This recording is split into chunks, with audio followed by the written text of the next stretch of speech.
Part 1. The person who can't accept a compliment asterisk. Have you ever been given a genuine compliment and felt your entire system recoil? Someone says, "You did an amazing job on that," or "You look really happy today," and instead of warmth, you feel a quiet, internal flinch.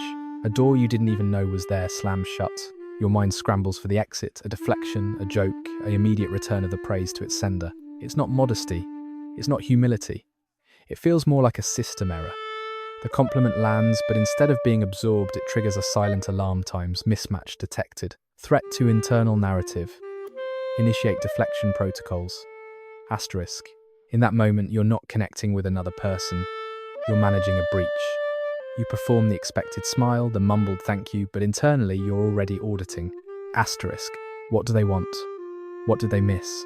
What version of me are they seeing that isn't actually here? Times, the kindness doesn't feel like a gift. It feels like a weight, a piece of evidence you have to carefully disprove. We often call this insecurity and move on. But what if it's something older, something more architectural? What if the inability to accept a compliment isn't a flaw in your software, but evidence of a firewall that was installed a long time ago, a firewall built for a different kind of survival? Because for some nervous systems, praise was never neutral. It wasn't a free currency of connection. It was a transaction or a warning. In some childhoods, compliments were the calm before the storm. "You're so smart" could be followed by, "So why did you get a B?" "You're so helpful" might precede the next much larger demand. The praise wasn't an endpoint, it was a setup. So, a deposit into an emotional bank account that would immediately be overdrawn. So the brain learned. It wired itself to hear the compliment, not as a statement of fact, but as the first move in a game it never agreed to play. The mind doesn't hear, "You're capable." It hears times, "Your performance has been noted." Expectations are now being recalibrated upward. Asterisk. For others, the compliment was a placeholder for the connection that was absent.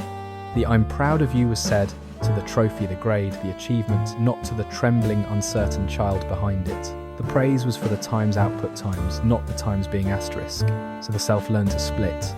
The you that could be praised was the productive, perfect, public-facing avatar. The real you, the one that got tired, that failed, that was messy, remained unseen and therefore unpraisable. So when a compliment comes in adulthood, it's rooted to that old address. It's trying to land on the avatar, but you're living in the shadow self. The disconnect isn't polite disagreement. It's a profound psychic dislocation. You think, "Times, if you really knew me, you wouldn't say that." Asterisk. The firewall activates to protect the hidden, unpraisable self from exposure. This is the core of the reflex. It's not that you believe you're worthless. It's that you have a deeply, silently held belief that the times, real times, you, the whole complicated, imperfect self, is times separate times from the you that is worthy of praise. The compliment is a spotlight, and it's pointing at the wrong actor on the stage. Your entire psychological system is built to keep those two actors from being seen at the same time. So you gaslight yourself. You perform the mental gymnastics to make the kind words untrue. You dismiss the achievement as luck. You attribute your kindness to people-pleasing. You reframe your resilience as just stubbornness. You take the gift and, with quiet desperation, try to return it to the sender unopened. Because letting it in would force a system update. Your entire architecture is designed to resist. It would force you to consider a terrifying, liberating question. What if the person they see is also you? If this pattern feels familiar, if you've ever held a compliment at arm's length like a strange artifact, you're not just being hard on yourself. You are following an old, elegant blueprint for emotional safety. Your mind isn't broken. It's guarding a sacred, hidden space. The next time you feel that flinch, that urge to deflect, don't judge it. Just notice it. And ask quietly times, what is this system trying to protect? Asterisk. Because the plot twist isn't that you learn to accept the compliment. The plot twist is that you finally meet the part of you it was meant for. If this quiet internal negotiation feels like a script you've been reading from for years, you're not alone. Perhaps you've mastered the art of deflection without ever understanding why. If you'd like to explore more of these hidden psychological blueprints, the stories we build to survive, and how to gently rewrite them, consider subscribing to the channel. We decode these patterns together. Have you ever noticed how some people can't just take a vacation? Not in the "I'm so busy" way, but in a deeper, quieter way. The itinerary is set, the bags are packed, but as the departure nears, a low hum of anxiety begins. It's not excitement, it's a form of dread. A voice that whispers times, "You don't deserve this. You haven't earned this quiet." Asterisk. You find reasons to check email. You feel a pang of guilt for the unread book by the pool. You manufacture a minor crisis only you can solve from afar. The mind, so adept at managing stress, now sabotages its own relief. It treats stillness like a threat. This isn't workaholism. It's not ambition. It's something more precise, asterisk, asterisk. A nervous system that has learned to equate its worth with its output. Asterisk, asterisk. Rest isn't restorative. It's an audit. In the silence, the only question left is times. What are you worth when you're not producing asterisk? For this system, praise for times doing times is safe. It's data that confirms the model. You handled that so well. Your work was impeccable. This is language the architecture understands. It validates the machine. But praise for times being times. For your calm, your presence, your simple enjoyment. That's a foreign dialect. It lands like a mistranslation. Asterisk. You seem so at peace here. Asterisk. The reflex activates not from humility, but from a profound systemic alarm. The compliment is a key, but it's trying to open a door the entire structure was built to hide. Behind that door isn't laziness or emptiness. It's the asterisk, asterisk, unproductive self. Asterisk, asterisk. The self that exists without metrics. The self that watches clouds, laughs for no reason, feels wonder, gets bored and doesn't convert any of it into value. This is the hidden, unpraisable self. And the entire psychological reflex, the guilt, the self-sabotage, the need to times earn, times rest, is a firewall. Its sole purpose is to keep that core self from exposure. Because to that system, exposure doesn't mean being seen. It means being times, evaluated times, and found fundamentally lacking. A self that just times is a self with no defense. So you gaslight your own need for rest. You pathologize your own peace. Asterisk. This anxiety means I should be working. This guilt is a sign I'm falling behind. This comfort is a trick. I'm being lazy.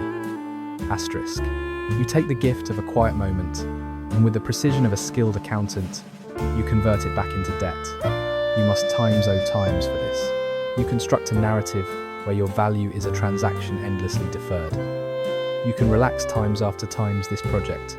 You can breathe times once times you've reached that goal. But the finish line moves. The system is designed to keep it moving. Because if you ever truly arrived, if you ever sat still in the earned quiet, you would have to face the terrifying truth you were worthy of rest all along. Not because of what you did, but because you existed. The machinery of conditional worth must keep you in motion. It must keep the unpraisable self in the shadows, where it can't be judged as the ultimate failure, a human being, not a human doing. If this pattern is a familiar ghost in your quiet moments, you are not flawed. You are following an old, brutal logic for survival. Your mind isn't broken. It's guarding a sacred, fragile truth it was taught to fear. The next time you feel that hum of anxiety on the edge of peace, don't fight it. Don't judge it. Just notice it. And ask gently times, what is this ancient alarm trying to protect? What part of me is afraid to be seen just being asterisk? Because the plot twist isn't that you finally earn a guilt-free vacation. The plot twist is the day you realise the vacation was never the reward. It was the mirror. And the person you see in it, the one who exists without a spreadsheet, was there all along waiting for your permission to simply take up space. If this quiet rebellion against your own peace feels like a story you've been living but never narrating, you're not alone. Perhaps you've mastered the art of staying in motion to avoid the profound vulnerability of standing still. If you'd like to explore more of these hidden psychological architectures, the prisons we build to feel safe, and how to find the door that was always there, consider subscribing to the channel. We map these silent territories together. Part 3. The ledger. And so with the precision of a skilled accountant, you convert it back into debt. You must times owe times for this. The quiet when it comes isn't a gift. It's a line of credit. You don't get to times have times peace. You get to times borrow, times it with interest. You construct a ledger in your mind, a balance sheet of your own humanity. Every unproductive moment goes into the red column, the slow morning, the idle walk, the breath taken without a purpose. On the other side, in black ink, are only the things that times produce times the finished task, the validation earned, the problem solved. Your value becomes a transaction endlessly deferred. You can relax times after times this project. You can breathe times once, times you've reached that goal. You can be worthy of your own lifetimes when times the ledger is finally balanced. But the finish line moves. The system you built is designed to keep it moving. Because if you ever truly arrived, if you ever sat still in the earned quiet and found the balance at zero, you would have to face the terrifying, liberating truth you were worthy of the quiet all along. Not because of what you did, but because you existed. The debt was a fiction. The machinery of conditional worth must keep you in motion. It must keep the unproductive self in the shadows, where it can't be seen, where it can't be judged as the ultimate economic failure, a human times being times, not a human times doing asterisk. Rest becomes not a state of being, but a logistical error in your personal accounting software. If this pattern is a familiar ghost in your quiet moments, this urge to audit your own peace, you are not flawed. You are following an old, brutal logic for survival in a world that often confuses productivity with purpose. Your mind isn't broken. It's guarding a sacred, fragile truth. It was taught to fear that your essence has no price tag. The next time you feel that hum of anxiety on the edge of peace, that urge to check the ledger, don't fight it. Don't judge it. Just notice it. And ask, gently times, what is this ancient alarm trying to protect? What part of me is afraid to be seen just? Occupying space asterisk. Because the plot twist isn't that you finally earn a guilt-free day off. The plot twist is the day you realise the day off was never the reward. It was the mirror, and the person you see in it, the one who exists without a spreadsheet, whose value doesn't fluctuate with output, was there all along waiting for your permission to simply be listed as an asset, not a liability.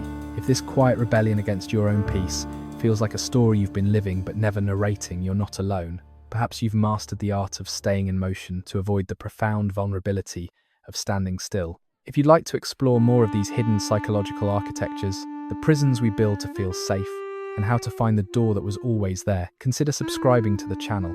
We map these silent territories together.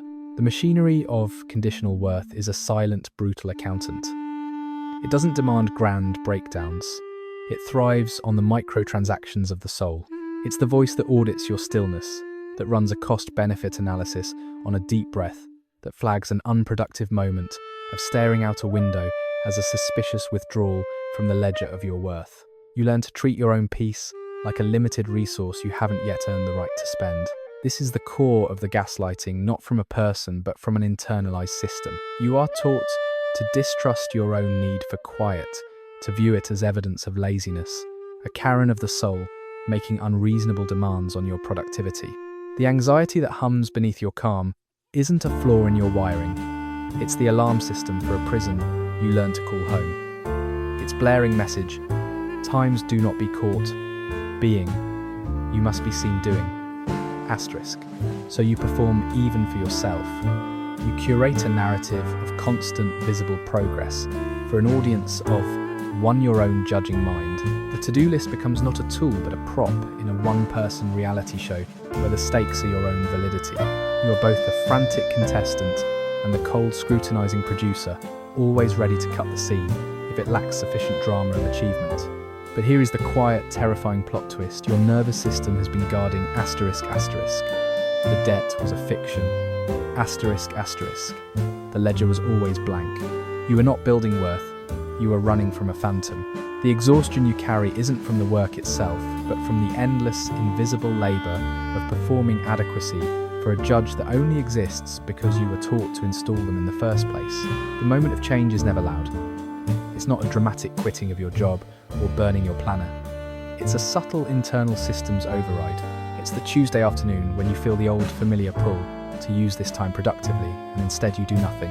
And you watch with the detached curiosity of a psychologist observing a fascinating specimen as the anxiety rises, peaks, and then for the first time begins to recede without a transaction. Without you times earning times its departure. It just leaves. And what it leaves behind isn't euphoria. It's a profound, almost disorienting asterisk asterisk neutrality asterisk asterisk. A quiet so deep it has its own gravity. This is the liberation, realizing the cage was made of perception, not steel. Your worth was not an asset to be accrued on a spreadsheet, but the very paper the spreadsheet was printed on, the foundation, not the fluctuating data. You are always worthy of the quiet, not because you finally accomplished enough to afford it, but because you existed. The breath in your lungs was the only permit required. The next time the old machinery whirs to life, trying to audit your peace, don't argue with it. Don't feed it new data.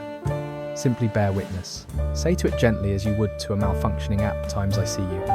You are running an old program. The contract is void, asterisk, Then return your attention to the quiet, not as a reward but as your native state. The plot twist was never about becoming someone new. It was about ceasing to pretend you were someone else. If this quiet war against your own stillness is a story you know by heart, you are not broken. You are waking up. Perhaps you've spent a lifetime optimizing a performance for a crowd that left the theatre long ago. If you want to explore more of these hidden psychological scripts, the ones that keep us running on ghost tracks, consider subscribing to the channel. We decode the silent programming together. Asterisk, asterisk. The psychology of people who can't accept a compliment. Asterisk, asterisk. Have you ever been given a genuine compliment and felt your entire system short-circuit? The words land. You did an amazing job. You look wonderful. That was so kind of you. And instead of warmth, a cold procedural script takes over. You deflect. You minimize. You instantly redirect the praise to someone else. Or worse, you subtly argue against it. The moment hangs there, awkward and unfulfilled, the giver left holding a gift you refuse to accept. It's a quiet violence, but it's turned inward. You're not being humble. You're performing a psychic triage. The compliment isn't heard as praise. It's processed as a time system alert asterisk. A discrepancy has been detected between the external assessment and the internal ledger. Your mind scrambles to correct the error, to reconcile the perceived overvaluation with the private running tally of your flaws. The reflex isn't ingratitude, it's a form of integrity, a twisted, protective integrity gone rogue. This reflex rarely forms in a vacuum. It is built brick by brick in the architecture of childhood. For some, praise was never neutral. It was transactional, a prelude to a higher expectation. You're so smart meant don't ever fail. You're such a good helper meant your needs are secondary. The compliment was not a gift, it was a down payment on future performance. The nervous system learned to hear praise and brace for the coming debt. For others, love was conditional, dispensed in careful accordance with achievement. Affection had a price tag. To accept a compliment without immediate repayment felt dangerous, like accepting currency you couldn't later redeem. It created an emotional IOU that thrummed with anxiety. So the mind developed a preemptive defense: reject the currency altogether. Declare the transaction void. If you don't accept the praise, you owe nothing. You stay safe, solvent, and alone in your emotional austerity. And for some, the deepest layer to truly accept a compliment would be to look directly at the self you've been taught to ignore. It would force an acknowledgement of your own substance, your own impact. For a person conditioned to be background, to manage to facilitate times earned times their very right to occupy space, this is terrifying. To say thank you and mean it is to suddenly inhabit a body that is seen. It is to step onto a stage you were taught was reserved for others. So you built a lexicon of deflection. Oh, it was nothing. This old thing, I just got lucky. Each one is a trapdoor, a quick escape from the unbearable spotlight of being valued.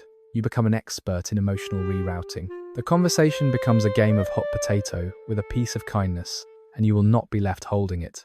You mistake this for politeness, for keeping the peace. But you are not keeping the peace, you are enforcing a silent war where your worth is the enemy. The plot twist is not learning to say thank you. That's the surface level fix, the behavioral hack. The real twist is far more seismic. It arrives in the suspended moment, times after times the deflection, when you notice the faint, almost imperceptible flicker of disappointment in the other person's eyes. Not in you, but times for times you. You realize your rejection is not a neutral act. It is a rejection of their judgment, their joy, their desire to connect. You have taken their offering and gently placed it in a drawer marked mistakes. You have, in your quest for self-protection, subtly invalidated their perception. And in that realization, the entire framework cracks. This was never about you being unworthy. It was about you being times terrified, times of what worthiness would demand. It was a preemptive strike against expectation, against visibility, against the terrifying responsibility of believing you might be good, enough, lovable without caveats. The healing begins not with grand self-affirmations, but with a simple somatic pause.